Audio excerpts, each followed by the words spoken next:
Kemudian teknik menghadapi terutama ujian OSCE ya. Udah tahu belum? Tipe soalnya itu seperti apa? Yang harus dibedakan. Itu nanti tindakannya akan berbeda. Manajemennya selama melakukan ujian OSCE-nya akan berbeda.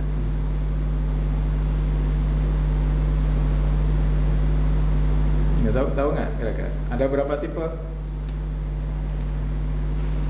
Belum tahu. Memang harus dari awal sih.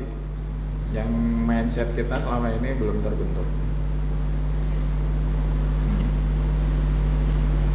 Mau dari awal? Atau ujungnya aja? Ujungnya.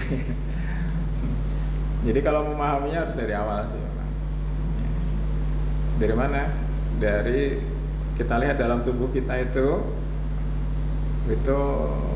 ada berapa tipe atau ada berapa macam sih kalau dari segi ilmu kedokteran? Ada berapa? Sistemnya Ya pokoknya tubuh kita ini loh dibagi berapa dulu? dua. Ya? Dua. Kayak apa? Anatomi dan fisiologi. Iya. Ada fisiknya, anatominya, dan ada fungsinya atau fisiologi. Ya nggak? Ini apa ini? Tangan kan? Ya bentuknya gini anatominya. Fungsinya apa? Ya macam-macam tadi, menulis, ya memukul. Gitu. Tapi itu kan dijelaskan secara fisiologi. Kenapa kita bisa menulis? Fisiologi. Fungsi sarafnya lah. Ya, kemudian dari nerve-nya itu kenapa sih nerve-nya tangan kita terus jadi bergerak, ada kontraksi otot. Memang otot tiba-tiba kontraksi. Karena harus ada penjelasan kan? Kenapa otot bisa kontraksi? Karena ada stimulasi dari nerve-nya. Kenapa nerve-nya bisa menstimulasi otot? Karena ada impuls. Kalau impuls itu apa yang terjadi dalam impuls? Hah? Ada? Apa itu yang gitu-gitu? Hah? Ya potensial atau polarisasi, depolarisasi yang gitu. Atau impuls jadinya. Itu yang menstimulasi otot sehingga otot bisa bekerja. Itu fisiologi. Ya. Jadi ada dua, anatomi dan fisiologi. Anatomi dibagi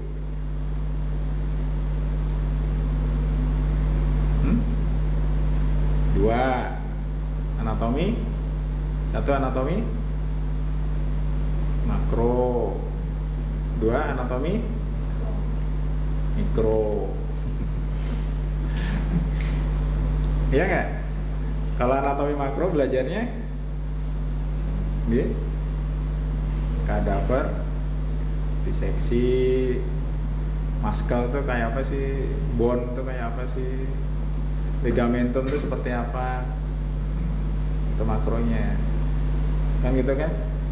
Pasiennya dibalik, dilihat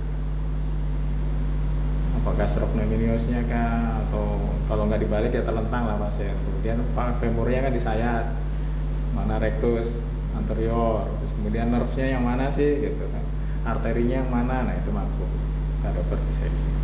Kalau mikronya belajarnya di histologi, tingkatnya sel membentuk jaringan. Jadi ada sel otot, ya, kemudian membentuk muscle-nya seperti apa kan ada. Nanti ada sel goblet, ada sel macam-macam lah. Ya, itu histologi. Ya, anatomi makro dan mikro. Kalau fisiologi, ya macam-macam lah. Kayaknya nggak ada pembagiannya ya. Fisiologi, oke. Cuma di fisiologi itu ada ilmu penunjangnya. Selain fisiologi apa lagi yang dipelajari? Biokimia. Iya, biokimia. Jadi dua itu, ada fisiologinya dan ada biokimianya. Karena menjelaskannya gitu ya. Jadi fisiologi itu kadang-kadang dijelaskannya dengan biokimianya. Apa yang terjadi perubahan secara biokimianya. Ya, atau nanti ilmunya biologi molekuler lah segala macam cabang-cabang. Itu yang normalnya ada dua itu ya. Jadi anatomi, makro, mikro, dan fisiologi ditunjang oleh biokimia. Itu dalam kondisi normal. Nah, kalau sekarang ke dalam kondisi tidak normal, apa ilmunya yang diperlukan?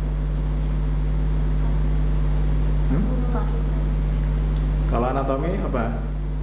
Patologi anatomi. Patologi anatomi. Cuma yang dipelajarinya tingkat apa? Kalau patologi anatomi tingkat Seluler. tingkat seluler. Kalau tingkat organ ya nggak ada klasifikasinya sih, tapi langsung ada nggak perubahan anatominya, perubahan bentuk, ya, kemudian perubahan bentuk ya. Ya misalnya ini fraktur nggak? Nah, kan ada tanda-tanda fraktur tuh, ada nggak gitu perubahannya dari anatomi normalnya?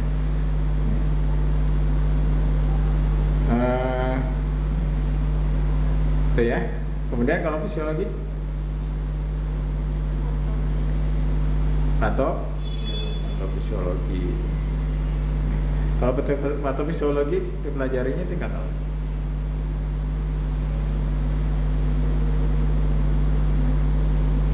Kamu kalau belajar fisiologi itu belajar tingkat apa sih? Hah? Seluler. Masih kurang kecil nggak?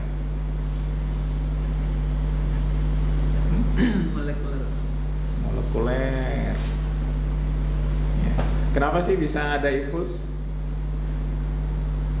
Selain polarisasi depolarisasi tadi, gimana perubahan tingkat molekulernya? Tahu? Di tingkat?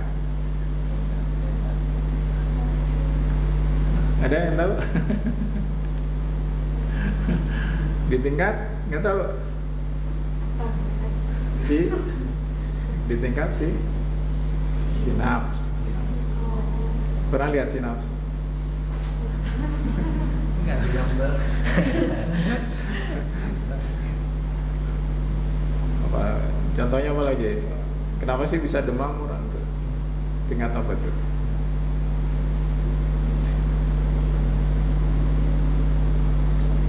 Sama ya? Orang demam juga. Kenapa sih orang bisa demam biasanya? Tifoid misalnya, tifoid, terus ada infeksi dari tifoid, salmonella typhi. Kenapa bisa bikin demam? Mengeluarkan toksin. Hah? Mengeluarkan toksin. Ya, melepaskan zat pirogenik. Bentuknya apa? Sel. Bentuknya apa? Zat-zat pirogeniknya dalam bentuk apa? Nggak tahu. Atau toksin itu bentuknya apa sih? Dalam bentuk molekul. Zat pirogenik, toksin itu kan bentuknya dalam bentuk molekul. Ya, itu kalau fisiologi. Ya, jadi bukan nerfnya, bukan pembuluh darahnya, bukan. Ya. Jadi bentuknya emang molekul. Ya, udah ya. Jadi itu kalau dalam kondisi patologis. Kalau terjadi patofisiologi, artinya ada penyimpangan secara Fungsinya. secara apa? Molekuler juga. Iya nggak? Misalnya apa ya? Fungsi ginjal. Apa sih fungsi ginjal?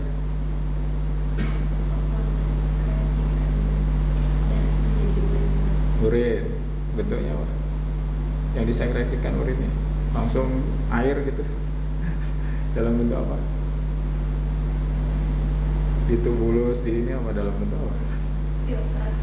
Iya, dalam bentuk apa dia? Difiltrasi segala macam. Kembali dalam bentuk molekul. Molekul apa?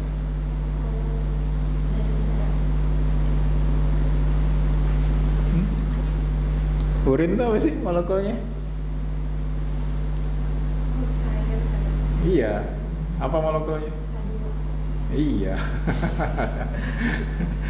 Molekulnya H2, oh air, molekul air di situ mainannya. Ya. Terus kalau orang jadi anuri, terserah lah, kalau ada gangguan di tubulusnya, di prerenal kah, di renal kah, gitu. Artinya ada gangguan di tingkat molekular juga, tidak terjadi sekresi dari H2O-nya. Paham? Atau orang GERD atau MAH biasanya kenapa? Kenapa orang bisa MAH? Asam lambung. Asam lambungnya kenapa? Meningkat. Asam lambung apa bentuknya?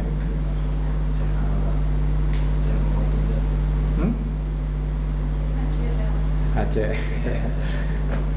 Bentuknya apa itu kalau HCl? Molekul. Ya, itu fisiologinya, karena sekresi lah dari sel-sel di lambungnya mensekresi HCl banyak sehingga ya HCl-nya meningkat atau asam lambungnya meningkat. Oke, ya, paham?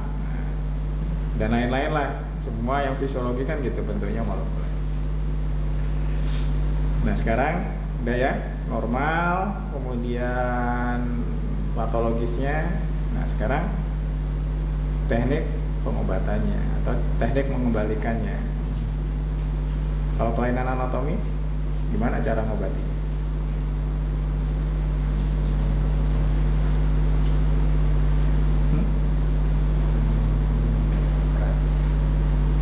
Apa? Operasi surgical. Ya. Karena untuk mengembalikan anatomi apalagi yang makro itu nggak bisa. Kalau patah tulang, bengkok ya harus diurusin. Ya. Makanya kelompoknya adalah kelompok untuk mengembalikan anatominya adalah ya, kelompok bedah, surgery, surgical. Itu surgical itu rekonstruksi atau eradikasi. Kalau nggak bisa anatominya, nggak bisa kalau merusak ke daerah lainnya, udah dieradikasi. Tekniknya macam-macam, eksisi lah, amputasi lah, ekstirpasi gitu. Ya, tapi yang jelas dibuang, dieradikasi. Nah, paham ya? Itu kelompok surgical. Kalau bisa dikembaliin ya tadi rekonstruksi apapun. Kalau geser ya dilurusin. Kalau pindah ya kembaliin. Atau dieradikasi. Nah sekarang kalau yang fisiologi diapain?